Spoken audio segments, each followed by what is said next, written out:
Alrighty, guys, hope you enjoyed that one. And at this point, we are now finally inside our OpenClaw dashboard, and it has so many awesome features. In this video, we're going to walk through some of the tabs that you see within your OpenClaw, and we'll talk a little bit about it just very briefly, and hope you enjoy it. So here we go. So first we have the chat component.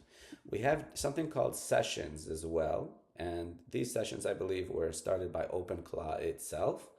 And that's going to be a really cool piece of this whole experience. OpenClaw making changes to its own code, making changes to its own configuration, and that's a really awesome feature of it. So cool. So now you can see over here, this is actually a server that's been running, let's say, for a day or so. And for the sake of this example, I want to show you guys the heartbeat over here. Okay, cool.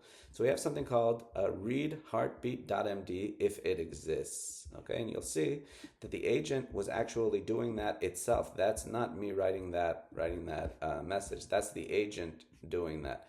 And you could see over here, it happened at 6:12 a.m. The time before that was at 5:42 a.m. So every 30 minutes, the heartbeat file will run, and it will tell it to do something. And so if you look over here at the agent section, you'll see where that is actually configured. And this is one of the critical pages, probably the most critical page, the most interesting page, at least for me, about the experiences, this core file. So let's say, for example, the user, and I'm going to press over here on the preview button, preview.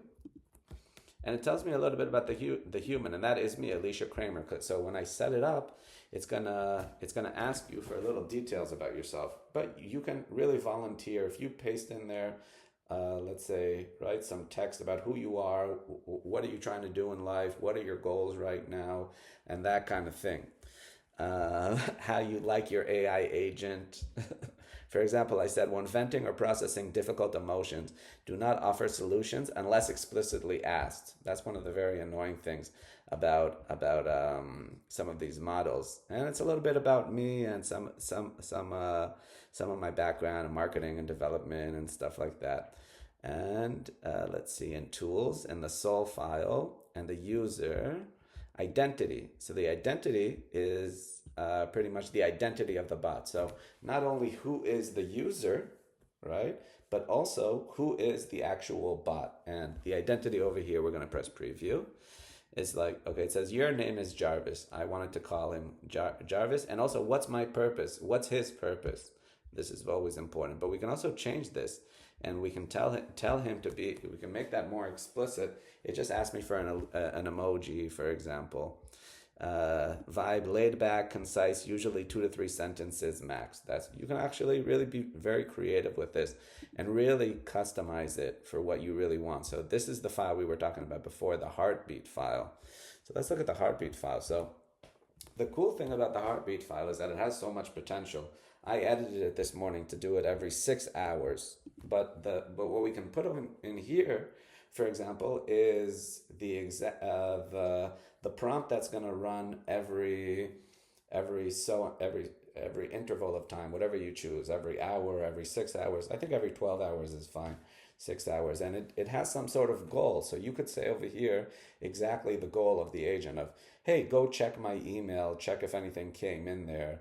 And if something came in there, just reply back to them. So we're going to do that as well, because we're going to give it email access to its own email, or maybe even my email. We'll see. We have to start off very light, of course. This is part of the excitement just of being able to set up this agent. So the heartbeat is really important. We're going to talk about that. We're going to implement that in the course as well a little bit later. So hope you enjoyed it, and I'll see you in the next one.